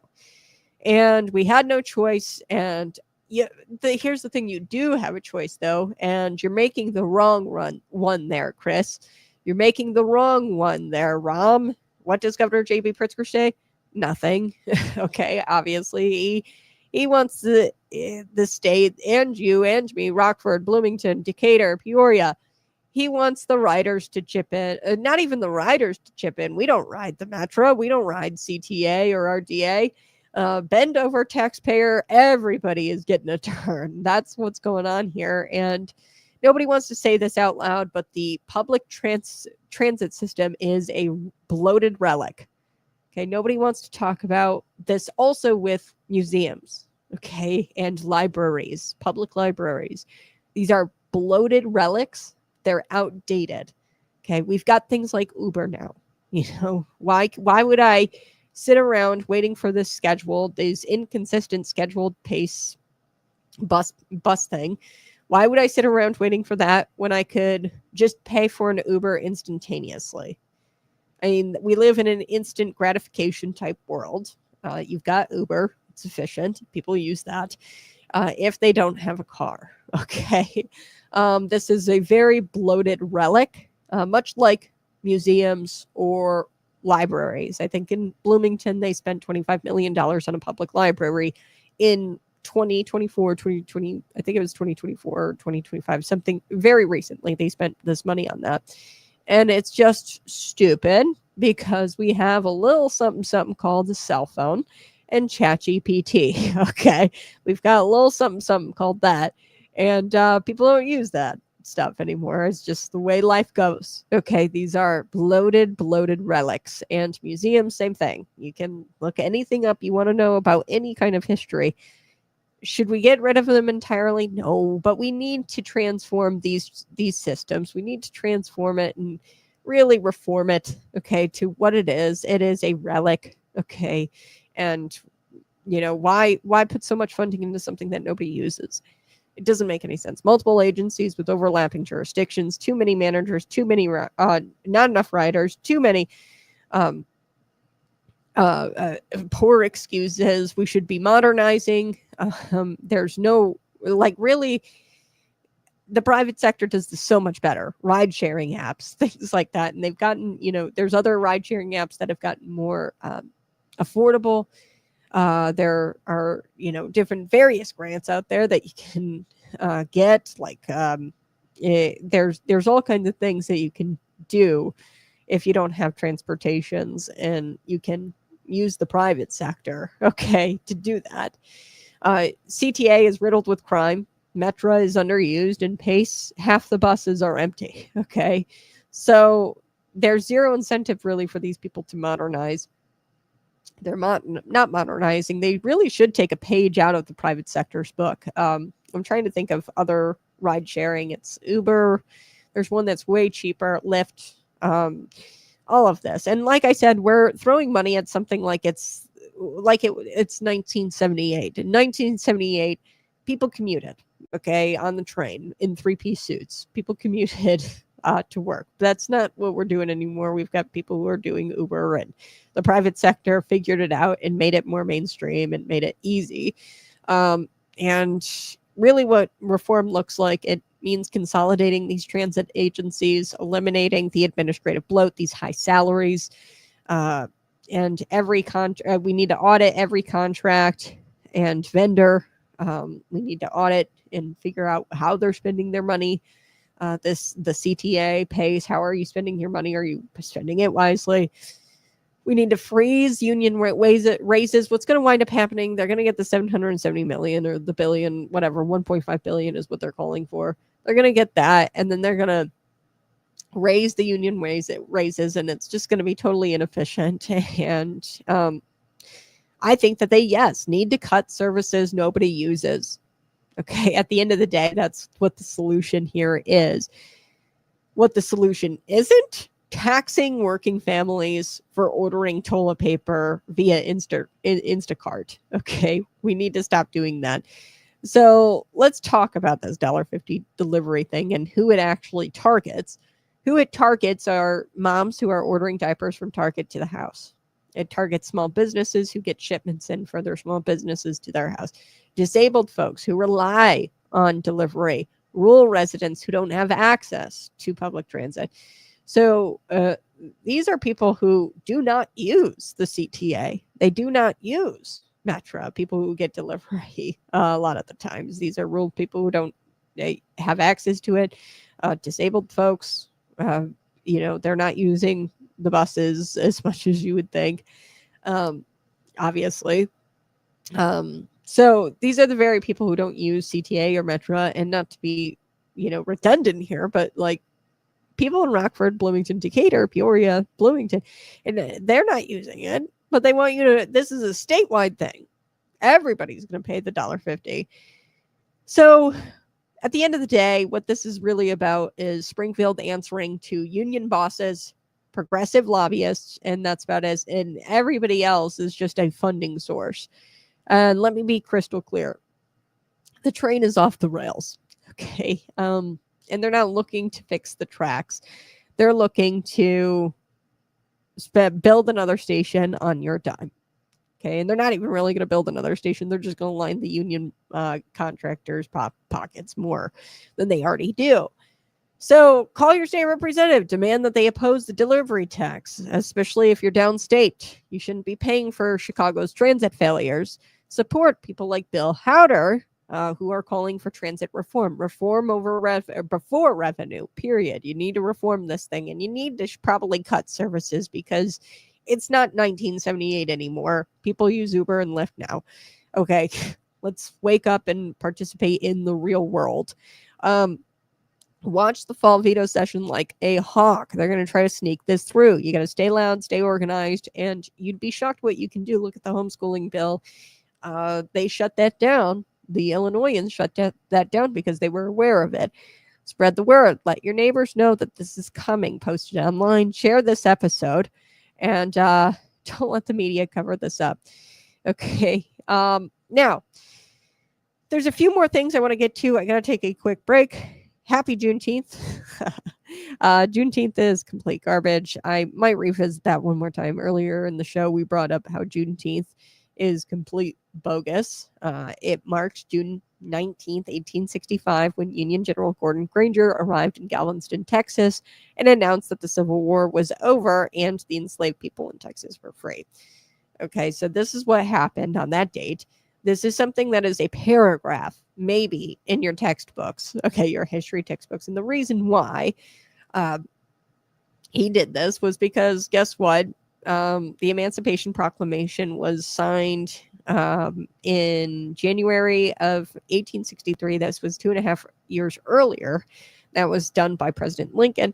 Slavery had already ended in most of the country. Okay, now Texas, it was an oddball because it was the westernmost outpost of the Confederacy. So back then, it took time for news to travel. Okay, we didn't have Twitter. We didn't have the internet.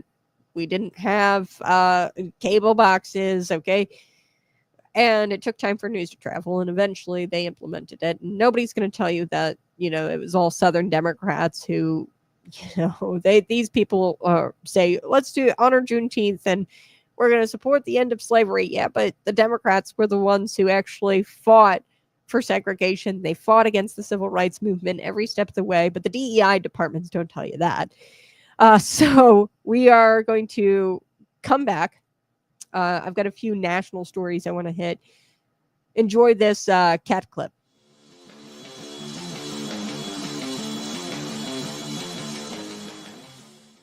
Welcome back to Conservative Cat Clips, and this is the show that gives corruption a name, a face, and a one-way ticket to exposure. I'm Kat, and today we are taking a really hard look at the unholy alliance between Michael Madigan and the unions he used like pawns in his political empire.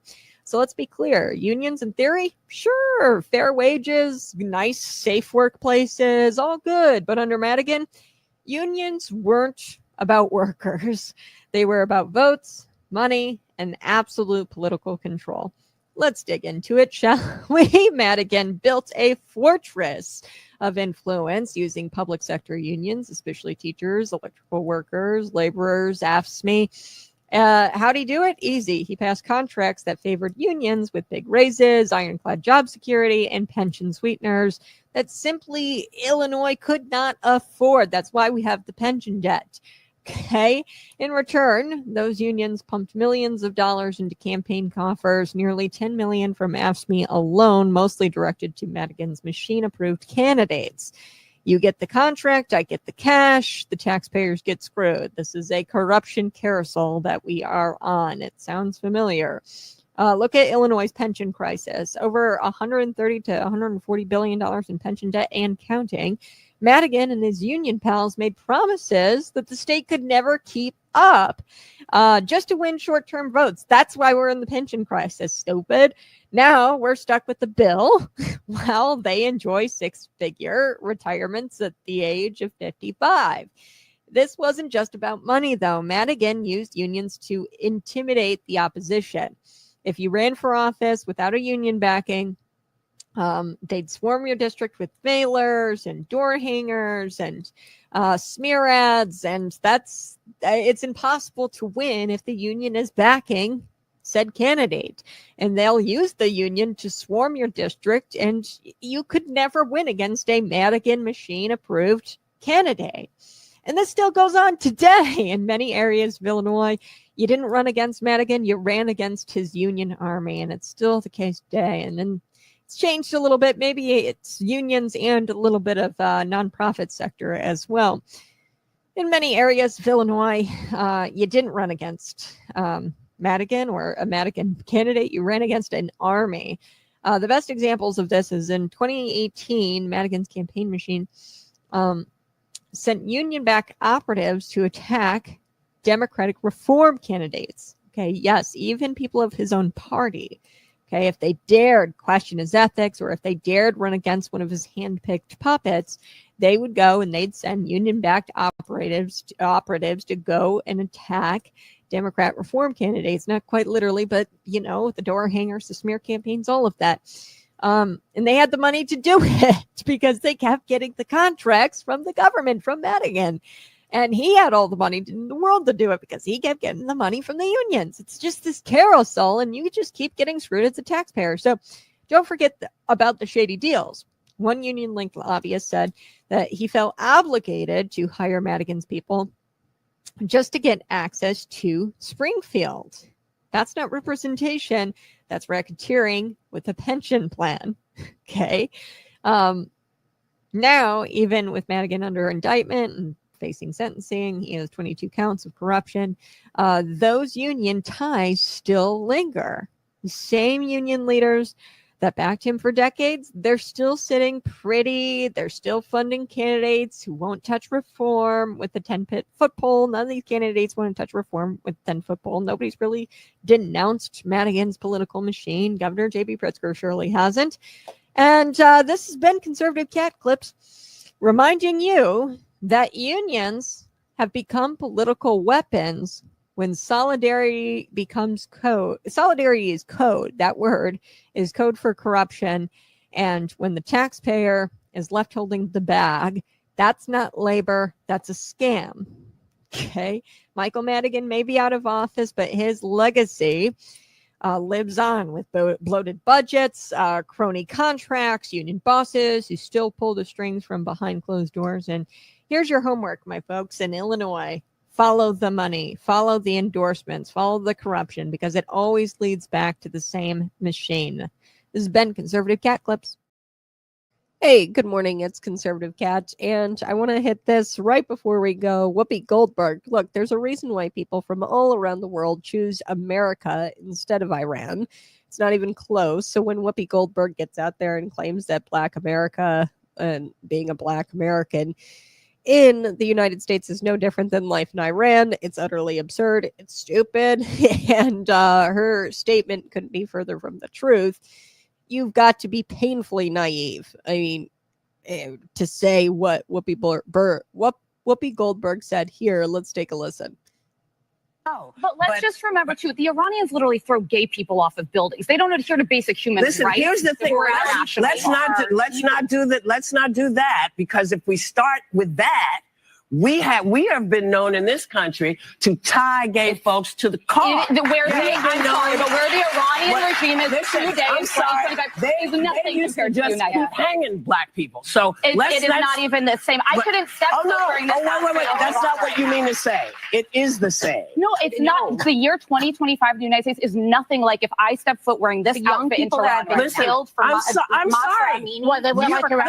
can't have my hair showing. I can't wear a skirt. I can't have my arms out. I'm telling you, I literally said it was up to the Iranian people. Yes, it is up to them. And that's why I am saying that it is the same. Murdering someone for their difference is not good. Whoever does it, it's not good. All right, enough of that. Look, the United States is the only country founded on the belief that all people, no matter your skin color, no matter your sexual orientation, you are born with inherent rights And the government can't take away those rights. Human rights, okay? Had she paid attention in second grade, she would understand that. Now, I want to make this very clear. Iran's capital, Tehran, they actually opened up a treatment clinic for women who opposed the mandatory hijab rules. So Iran has gone as far as brainwashing women who don't comply with hijab rules or hijab laws, and they've opened up clinics to brainwash them.